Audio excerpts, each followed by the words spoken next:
If a transporter needs to be transported, if 176 wheels aren't enough to carry its weight, if the load weighs twice as much as the transporter, and only one thing counts, if it could be bigger, they would make it bigger.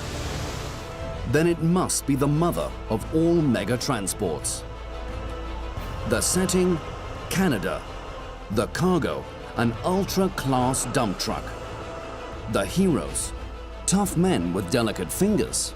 Gotta be really, really sensitive on the clutch and the brake. And eagle eyes. This mega transport will require everything from man and machine. Fort Mackay in the province of Alberta. Large machines at work in a small industrial park.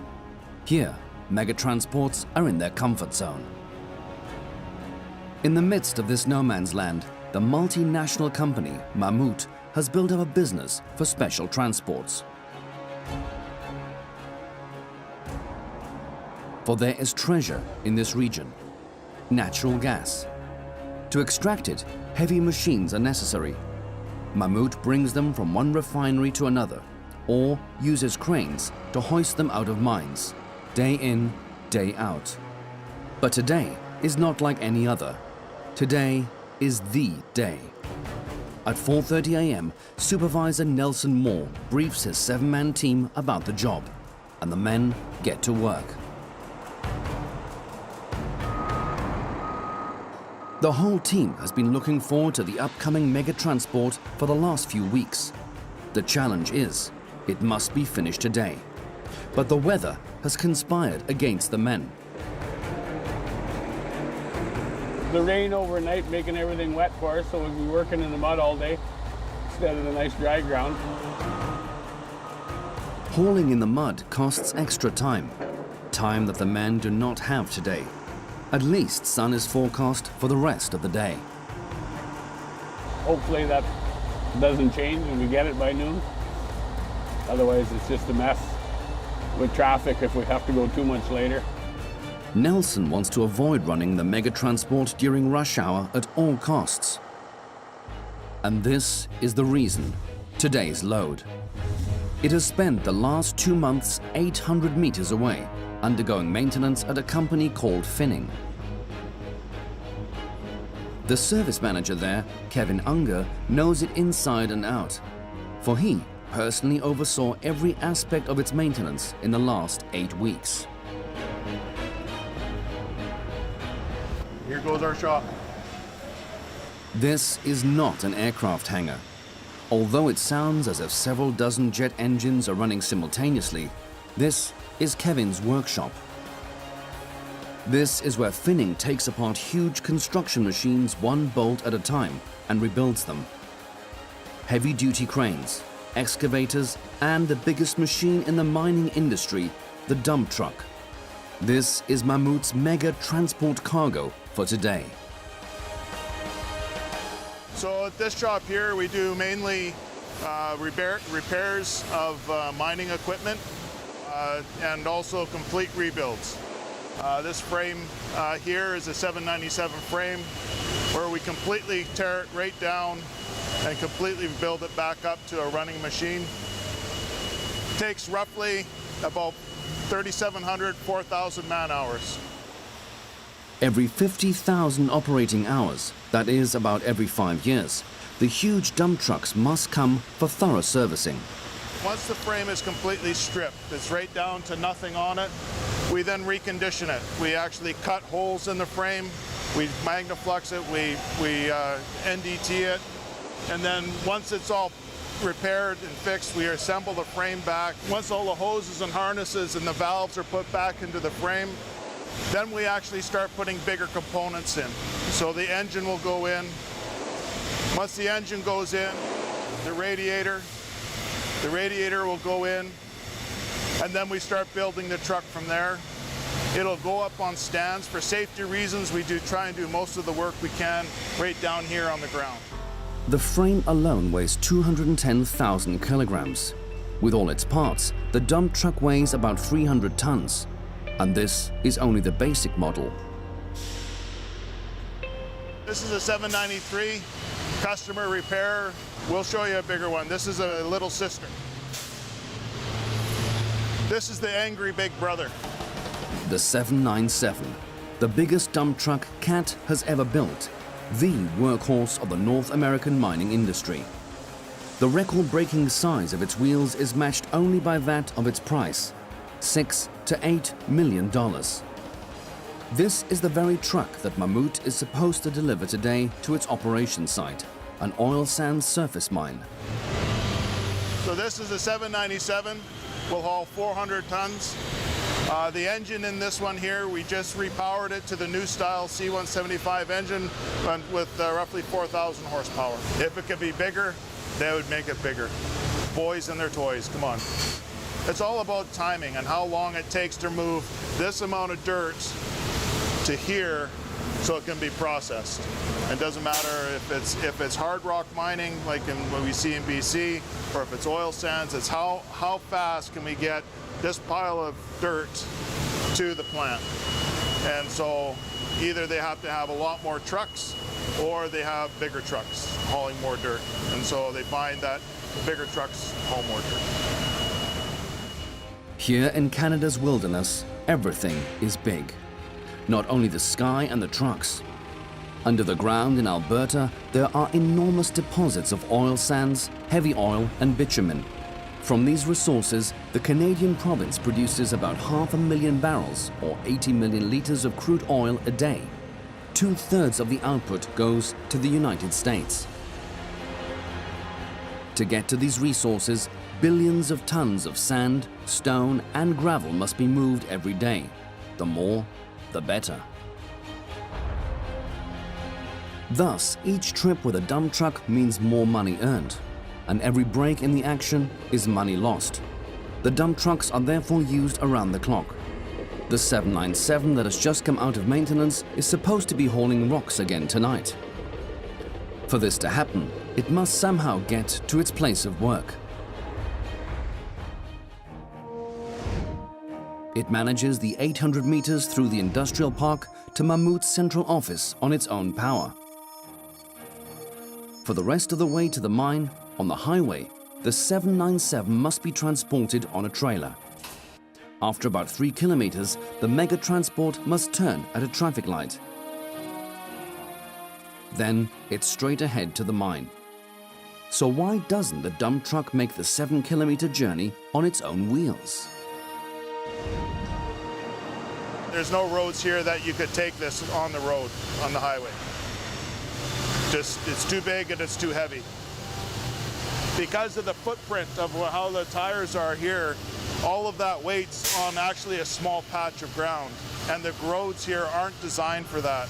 And it's better in the wintertime when everything's frozen, but right now everything is soft. So this would leave quite the groove in the pavement if we're trying to drive in the summer times.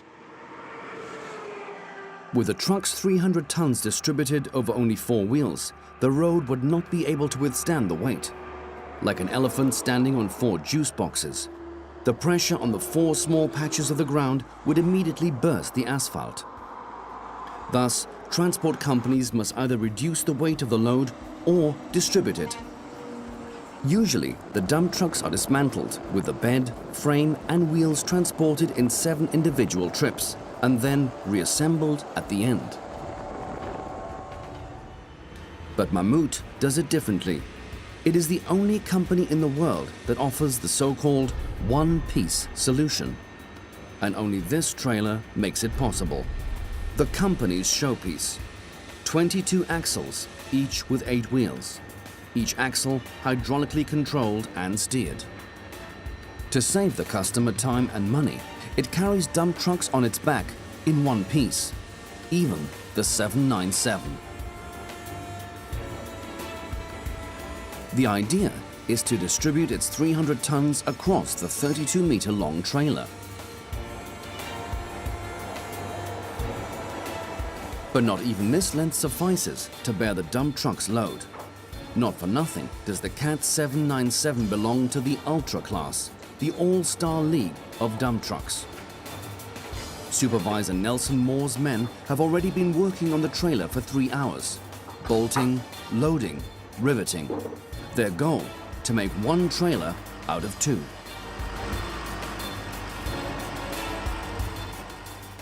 We bolt the 2 together and put a front header on and another panel on so that we can handle the extra weight. Andy will be my trailer operator today, and then we've got 3 truck drivers and 3 pilot car drivers, 4 pilot car drivers. Whether it's an excavator, a crane, or an auger, Mammoet has a special trailer for each transport. The biggest one is necessary for the monster dump truck. 2 of them, actually, and in point of fact, that means 4. For the 32-meter-long, 22-axle trailer actually has 2 parts. Thus, 4 trailers will be used for this mega transport. To make sure that everything runs smoothly, that the weight really is distributed equally, and that the trailer can even be steered, a special trailer operator is required. For 3 years now, Nelson has relied on Andy Holbeck, and he is only 29 years old. It's my responsibility to make sure the trailer's good to go. Oil's got it, engine's got gas, it's running good, and that all my valves are correct for my trailer. Otherwise we have issues, especially with the steering.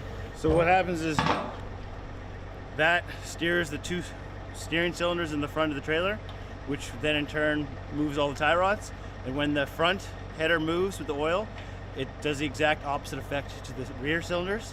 Or I can split the trailer in the middle, and then Paul just runs the front of the trailer. He steers the front half, and then I steer the back half with this pad. It is just about impossible for one person to steer the 32-meter trailer around corners. If, for example, the tractor drives in reverse, the first part of the trailer responds normally, but the second part responds like a separate trailer, meaning it does the opposite of the first. Andy divides the trailer into 2 halves. In this way, he can help steer the back part by hand, thus maneuvering around obstacles. The trailer's hydraulics are another important factor in making the transport work without causing all kinds of damage. Youngster Andy takes over at the valves.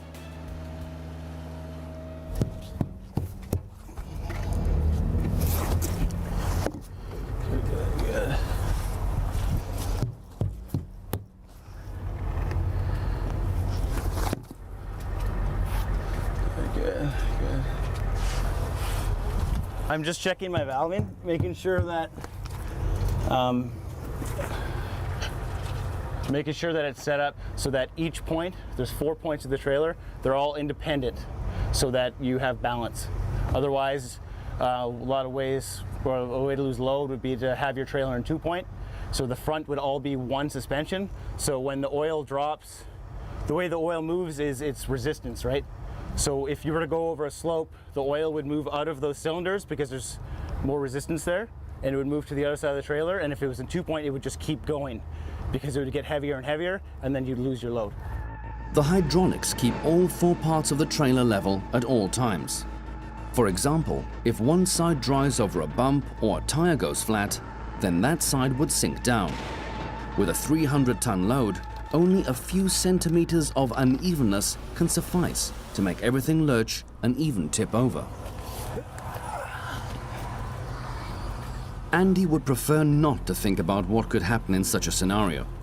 While he checks each of the 352 tires for air pressure, 800 meters away at Finning, the big moment has come.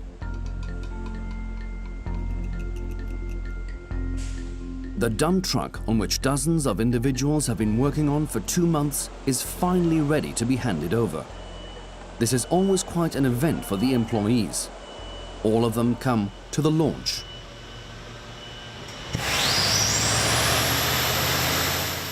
"12 horsepower are used for the ignition. That's how much the starter has all by itself.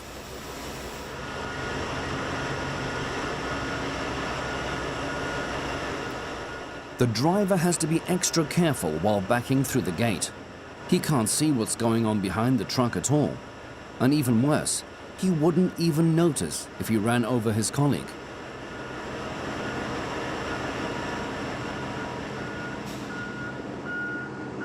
The 797 is supposed to be back hauling rocks tonight. After that, it will be in use around the clock, 24 hours a day, 7 days a week. Only a moving dump truck is a good dump truck, until it is time for the next complete overhaul from Kevin Unger. It's cool though, because we built that, right? It's like a big Tonka toy. I don't know if you had Tonka toys when you were kids. That's all it is. A rather expensive toy, and heavy, and thirsty, and big.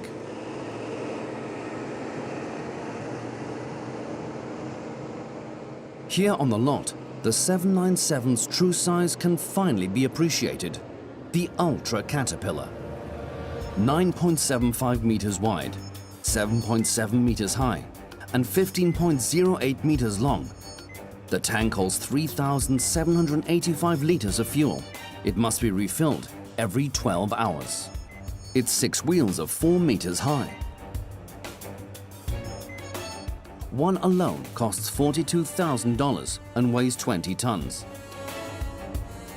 The 797 can load about 400 tons, more than its own weight. It could transport 200 mid-sized station wagons. Only today, it is not the mega transporter, but rather the mega transport cargo. Somehow, the Mammoth workers have to get it into the mine. It is noon. The first step has only just been taken. Andy has checked all the tires and valves, and now he can join the 2 trailers together.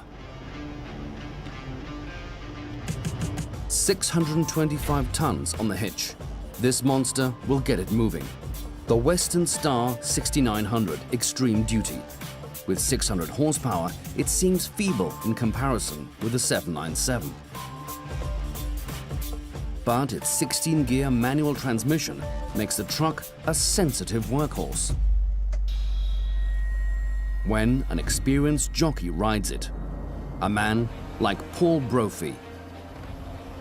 He and Andy have to join the individual trailer pieces together to make one big trailer. While Paul drives the truck and the first trailer, Andy manually steers the back sections in the opposite direction. This is the only way to control the $2.2 million trailer. The hardest part, in order to be joined, the trailers have to be lined up at exactly the same point, right next to one another and exactly parallel.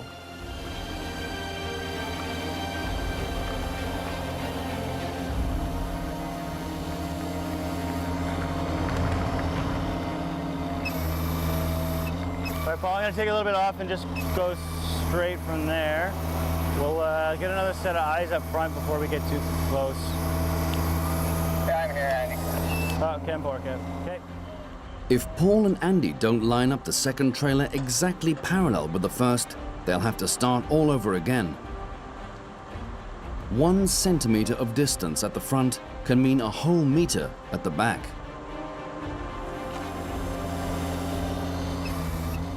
Hey, looking good so far, Paul. You got about 4-inch gap at the back here, and you got 6 lines to go. Like when buying and assembling a bike, a bookshelf or a grill, trouble starts right away when the holes are pre-drilled, but the last screw doesn't fit because the hole is 1 centimeter off. The situation everyday people know from the hardware store now threatens to stymie the 2 experts in XXL dimensions. For even with a 32-meter trailer, every millimeter counts in the end. Here too, the last bolt might not fit.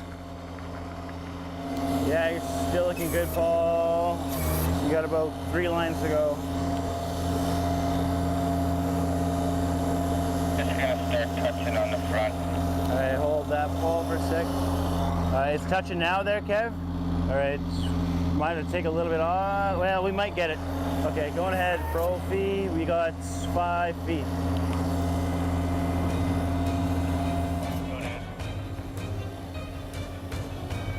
Something is not right. What do you need, Andy?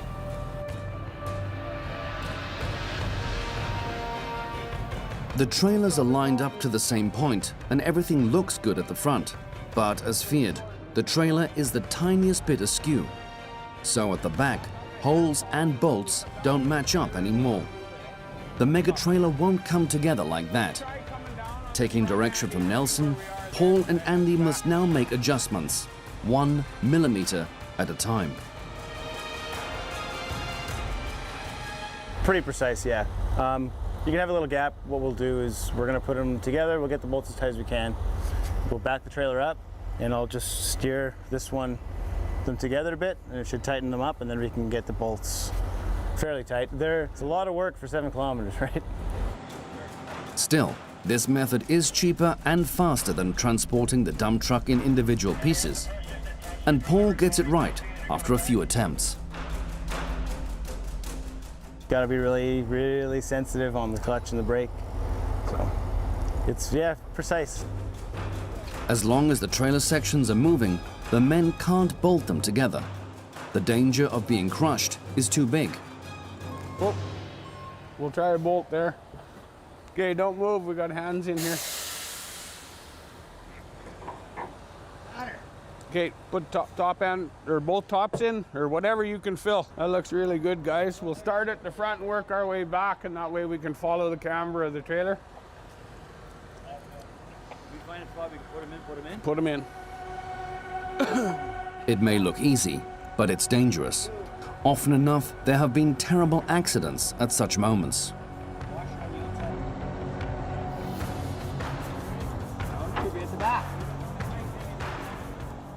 Yeah, the teamwork is incredibly important here because in here you could lose a finger pretty easy if you're not talking to the operator and communicating with somebody. Everything goes fine today. No crushed fingers. But the operation took longer than planned. The men are already 1 hour behind schedule, and the true challenges are still far ahead. Although one lies right around the corner.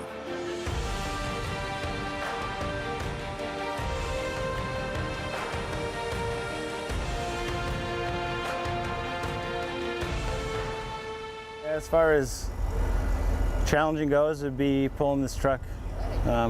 That first corner here is pretty tight. But it will be some time before the men finish bolting the mega trailer together. And how is the 797 Ultra dump truck ever supposed to get on top of it? For the solution to this problem, the team now pulls the trailer away from the lot. The 797 cannot simply drive onto the back. That would be like 600 elephants jumping on the last row of wheels at once. That would be quite a sight, but it's not an option. Not even with the utmost care and a long ramp would it work.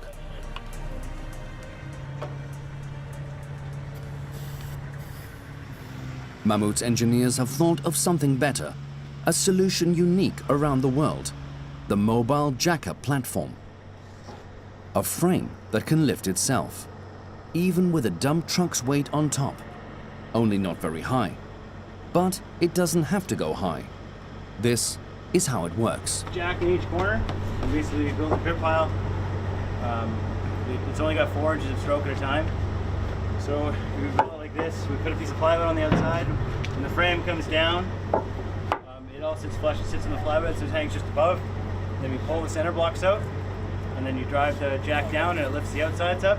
Then we peel the outsides out, and then we're back to the flat again, and then it's just rinse and repeat. And then we come down 4 inches at a time. You'll see kind of when As simple as it is brilliant, but tedious. So that they do not collapse underneath the dump truck, the jacks in the corners can only extend 10 centimeters. Andy and his colleagues build a kind of support tower, levels of which can be added or subtracted at will. At first it is high, so that the trailer can drive out from underneath. Then it is lowered bit by bit so that the dump truck can drive onto it. Once the 797 is secure, the platform is raised back up piece by piece. The trailer slides underneath and the miracle platform is lowered again. That's the plan.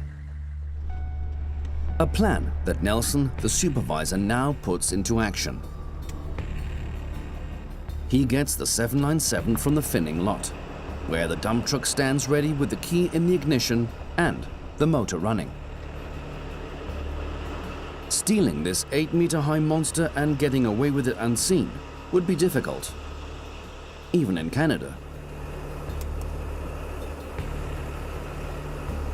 No special license is necessary to drive the biggest cat dump truck. Whoever is qualified to drive normal construction machines may also drive in the Ultra class. The very first thing Nelson does is extremely important: opening and closing the 14-meter-long bed. Better safe than sorry. Nelson does not know that the 797 has just been driven out of the dry hangar. I don't know how long the truck's been sitting outside. So if it sat out there for a couple rainstorms, it could have a lot of water in this one. And there's a chance for it to get sloshed. With a volume of 213 cubic meters, every small steering motion would mean an enormous shift in weight. It's like a big car. It steers as easy as the car does. And that's it. That's how Nelson likes to think of it. But with a 42-meter turning radius, restricted vision, and no feeling of contact with the road, moving this gigantic toy is nothing like driving an SUV to the supermarket. It'd be a fun truck to drive, I think, for a short term. I couldn't handle it for long term. You know, everybody thinks, well, it's a big way to go, but it'd be pretty boring after a short term.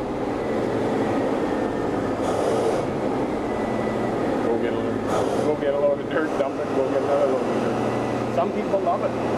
They would, a lot of the people, that's all they ever want to do is drive haul trucks. Interestingly, most companies have women drive the dump trucks because they are gentler on the gears and the hydraulics. Understandable at a retail price of up to 8 million euros. The worst part is getting used to how far over that way it is.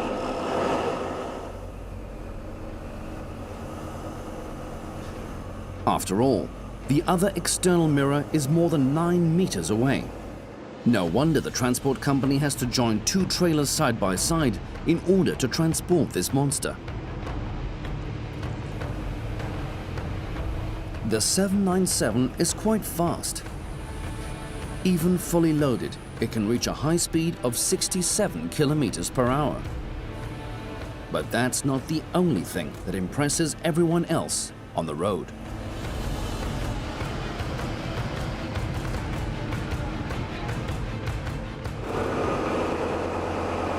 I'll be nervous when I drive by.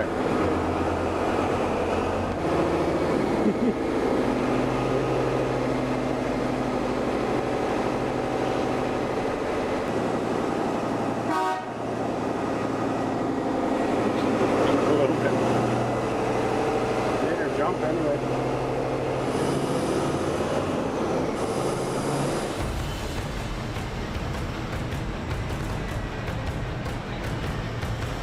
Once in motion, the 797 needs special brakes to slow down. A total of 25 brake discs, each with a diameter of 1.06 meters, brake the mega dump truck hydraulically.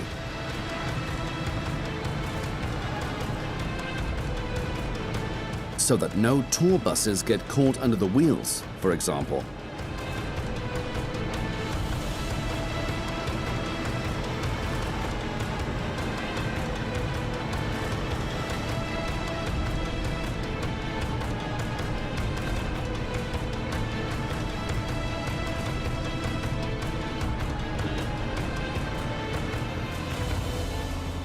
2 p.m. On the Mammoth lot, the workers have spent the last several hours bolting the 32-meter trailers together. This 325-ton mega trailer is slated to bring the 797 dump truck to the mine today. But for that, it needs the jack-up platform. Meanwhile, Andy and his colleagues have unloaded it. It is lying flat on the ground. Nelson only has to drive onto it over 2 long ramps. This is also only possible with teamwork. From the cab, Nelson cannot see at all where he needs to steer.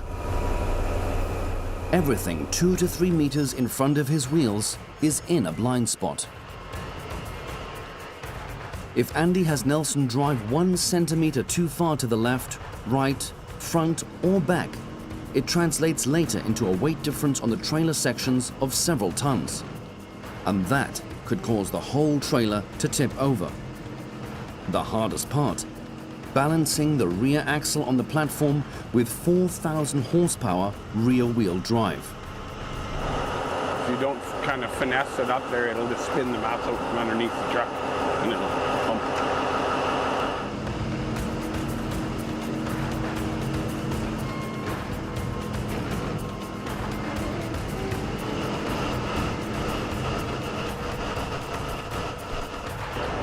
That's what locks the rear end.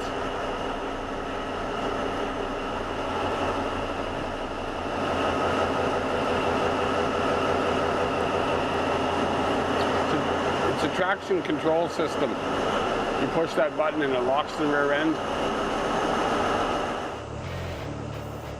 With lots of feeling, visual judgment, timing, and teamwork, the 797 is in perfect position in only a few minutes, and not a moment too soon. Park brake is on. Actually, the mega transport should have been on its way to the mine long ago, but the work in the morning took longer than planned.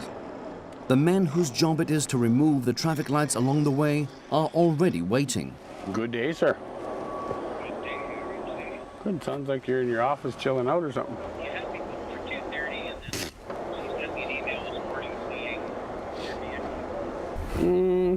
Yeah, 3:30, 4 o'clock. We shouldn't be too far out of line. okay. A 2-hour delay. In the transport business here in Canada's mining country, no big deal. Still, the 797 is not yet on the trailer. First, the platform has to be raised up bit by bit, and then brought back down onto the trailer. So Paul, the driver, has to maneuver the trailer, 32 meters long and 9 meters wide, under the 9.4 meter wide platform. A difficult reverse parking maneuver times 10, so to speak, with only a few centimeters of leeway. I gotta hit the mark. So, yeah. Sometimes that's the mark. He's gonna put that mark on the trailer, on the frame. I can't see where he's putting the mark, right? Somebody else will be back there at the radio and tell me what to do, you know, right or left. And hopefully we can get it first time, I hope. I hope. All right. What can go wrong? Huh? Nothing can go wrong. You know, the Mammoth. We're Mammoth, nothing can go wrong. Okay, I gotta back up. Meanwhile, Nelson, the supervisor, has taken charge of the advance party in one of the pilot pickups. And check the path, our route for today's move, just to make sure we got no obstructions or any new highway signs they put up or construction signs or any obstacles that'll give us any stress today. Although the mega transport takes up almost the entire width of the road, the route is not closed down. For Highway 63 is the lifeline of the region. It connects the mines with the towns and the commercial areas. The men themselves are responsible for safety, and normal traffic continues to flow. Once we get on the road, the challenging part is the other traffic for the most part. Just keeping them safe, basically, because not only do we have to move our load safe, we have to keep the public safe. Whether we are stopping them so that we can safely pass them or just moving them over and slowing them down so we can safely pass. Another challenge, an intersection with traffic lights. The 9-meter-high transport cannot possibly pass beneath them. Nelson has to make sure that the light is turned aside at just the right moment. Otherwise, the mega transport would block the whole highway. The height of these ones, we keep track of everything in our area. The height of these is only 6.2 meters, and today with the haul truck on, we're at 9.75 meters high. So we'll get the light turners out because they own the lights and it's their job to spin them. So basically they just pull the 2 pins that are holding and they'll stick a big bar in here and then they'll open it up because we were so wide and so high. I think it's a set number right now per light, but if we make them wait because of whether it's on our part or the client's part that we had to wait for the equipment, yeah, then he charges by a little more. The transport has to get moving now, and not only for financial reasons. It is already 4 p.m. In 1 hour, rush hour begins for the mine workers. At all costs, Paul and Andy must now secure the load and get the mega transport on the road.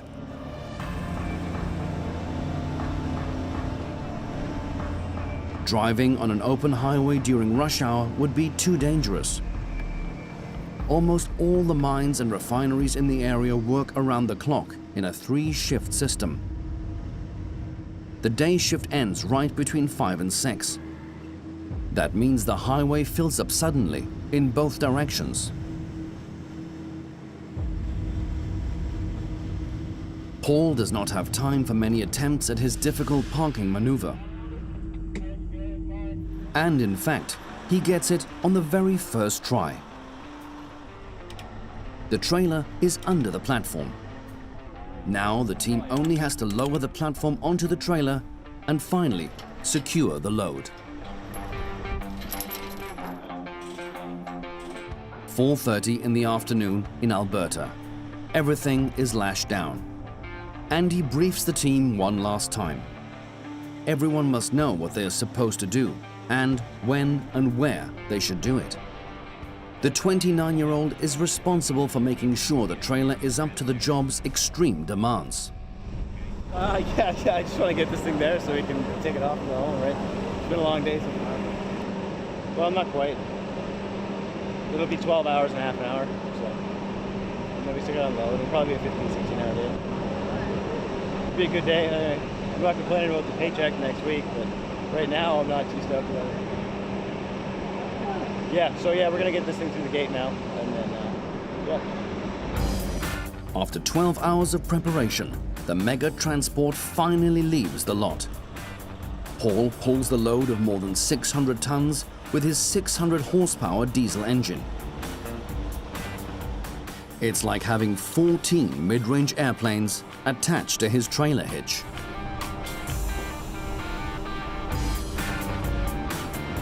The drivers in the 2 trucks pushing from the back give a little help to get started. They'll push again later when the route goes uphill, and they can help brake if needed. Right now, Paul needs them above all as extra eyes. Except for something big and yellow, he can barely see anything in his rearview mirror. Nelson forms the vanguard in the pickup. Everyone on the team, whether in the front or in the back, communicates via walkie-talkie.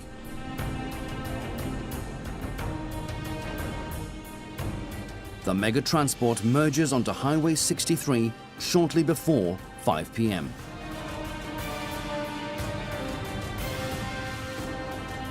And Paul steps on the accelerator right away. He blasts down the highway with a mega transport at over 40 kilometers per hour, with 600 tons of steel on his back. You gotta pay attention all the time. It's like, there's a lot behind you, right? But They have good pilots. They keep an eye for me, so they watch all around all the time. So that's good. You gotta trust them guys. Because I can't see everything, right? So you have to really trust those guys to watch for you. What is more, Paul must have faith above all that the men will stop the traffic coming from ahead and behind, or at least try. Many drivers disregard the warning lights and stop signs and simply keep on driving. Nelson has had some crazy experiences. Some days they couldn't be any better. They'll just pull over and keep moving. And then the odd days you'll get people, especially with something like this, it's big and grandiose, they'll stop and they want to take pictures and videos, not remembering that there's people coming up behind them at 50 and 60 miles an hour. And that's where it gets scary, because whether people are distracted or not coming down the highway, they're not watching. There's a lot of traffic on the driver's side here, Andy. And 4, yeah, I see them. Right now you got a good line on them, Paul. And I wouldn't go any more to your swamper, or else you'll kind of be hanging off the pavement. Speak of the devil. An entire caravan has ignored the signs on the route and has entered the highway. Some get out of their cars, take pictures. Others just keep driving.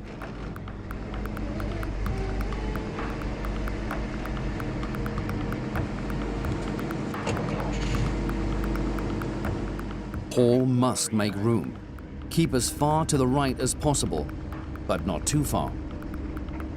If he hits the gravel on the side of the road, it could endanger the whole load. A dicey situation, but Paul stays calm. It's not bad, you just gotta pay attention.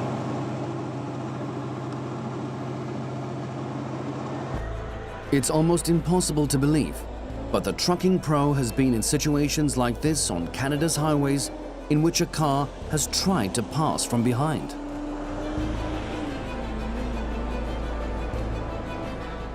After 100 meters, the caravan has gone by, and the first danger is surpassed. But the next is already waiting. The mega transport has to turn right at this traffic light. But despite the blockade, cars are still careening down the road. And regardless of all planning, the traffic light is still hanging over the lane and is thus in Paul's way. The traffic light service is there, but it has not turned the poles to the side in time. This mere 30-second delay is enough. Paul must brake quickly with 600 tons on his back, thus blocking the whole highway.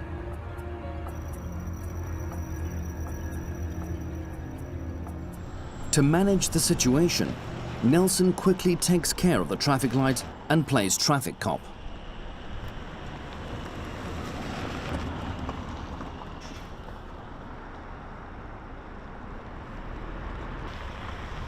He regulates the traffic like a pro until everything is safe. Only then can the mega transport get back on the move.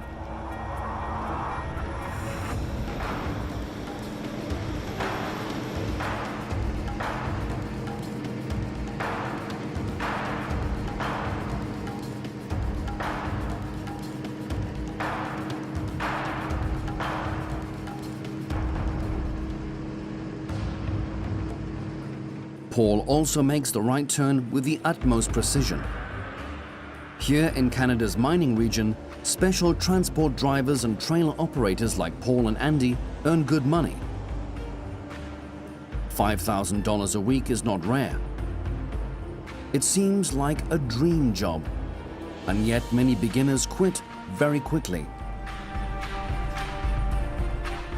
Lots of kids want to come to work here, but the experience is the hard part for them. If you think you're coming to work here to be a truck driver, some of them do, but it's a lot of, in our region, a lot of labor-intensive work. Most of the workers in the area come from all over Canada and the United States. They work 8 or 9 months here around the clock and then they treat themselves to several months of off time.